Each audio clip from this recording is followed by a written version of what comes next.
Hallelujah. സ്തോത്രം.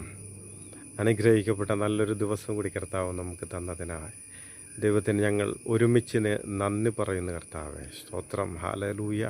യോഹന്നാൻ്റെ സുവിശേഷം 3-ാം അധ്യായം അതിൻ്റെ 16-ാം വാക്യം ഇപ്രകാരം പറയുന്നു: തൻ്റെ ഏകജാതനായ പുത്രനിൽ വിശ്വസിക്കുന്ന ഏവനും നശിച്ചു പോകാതെ നിത്യജീവൻ പ്രാപിക്കേണ്ടതിന് ഈ ലോകത്തിലെ മനുഷ്യരെ അത്രമാത്രം ദൈവം അങ്ങനെ സ്നേഹിച്ചു.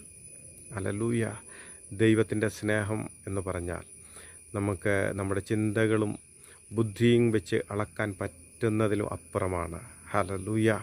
ഈ ഭൂമി മുഴുവനും നോക്കി ഉണ്ടാകട്ടെ എന്ന് പറഞ്ഞപ്പോൾ ഇല്ലാത്തതിനെ ഉണ്ടാക്കിയ വാക്കാണ്. ആ വാക്കുകൾക്ക് എന്തു വേണേലും ഏത് നിമിഷവും സൃഷ്ടിക്കാൻ പറ്റും. ഹല്ലേലൂയ. Thank you Jesus. അതുകൊണ്ട് നമ്മുടെ ആഗ്രഹങ്ങളല്ല ദൈവത്തിൻ്റെ ആഗ്രഹം. എത്ര പേർ പറയും എൻ്റെ ആഗ്രഹമല്ല ദൈവത്തിൻ്റെ ആഗ്രഹം? ചേർന്നൊന്ന് പാടാമോ?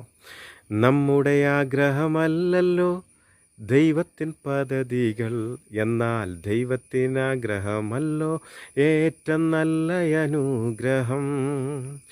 നമ്മുടെ ആഗ്രഹമല്ലല്ലോ ദൈവത്തിൻ പദ്ധതികൾ, എന്നാൽ ദൈവത്തിനാഗ്രഹമല്ലോ ഏറ്റവും നല്ല അനുഗ്രഹം. ആയതിനാലെ കന്മഷം നീക്കി കർത്തനെ നോക്കിടാ, സ്വർഗീയ താതൻ്റെ ഇഷ്ടങ്ങൾ ചെയ്തു സ്വർപൂരം പൂകിടാ.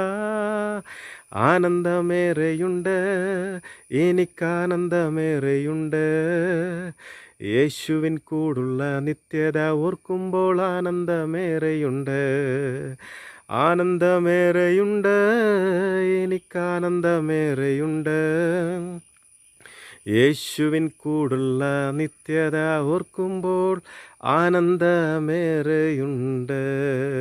എത്ര പേർക്കിന്ന് ധൈര്യമായിട്ട് പറയാൻ പറ്റും? ഹല്ലേലൂയ. കർത്താവിനെ അതുപോലെ സ്നേഹിക്കുവാൻ മനസ്സുള്ളവർ എത്ര പേരുണ്ട്? Thank you Jesus. കർത്താവ് ജീവൻ തന്ന് സ്നേഹിച്ചു. ഞാനിത് ഇവിടെ വീഡിയോ എടുക്കുമ്പോൾ തന്നെ ദൈവ സാന്നിധ്യം എൻ്റെ മേലധികമായി ഇറങ്ങി വരികയാണ്. Oh wonderful Jesus. ഈ ദൈവശക്തി അനുഭവിക്കാത്തവരിലേക്ക് ഞാനിപ്പോൾ അയക്കുകയാണപ്പാ. എന്നെ ആദ്യമായി കേൾക്കുന്നവരെ പോലും ആ ദൈവത്തിൻ്റെ സ്നേഹം ഇപ്പോൾ പിടിക്കപ്പെടട്ടെ, ദൈവത്തിൻ്റെ സ്നേഹത്താൽ പിടിക്കപ്പെടട്ടെ എന്ന് ഞാൻ പ്രാർത്ഥിക്കുന്നു. പരിശുദ്ധാത്മാവേ, ഓ അളവില്ലാതെ അവരുടെ മേൽ പകരണമേ.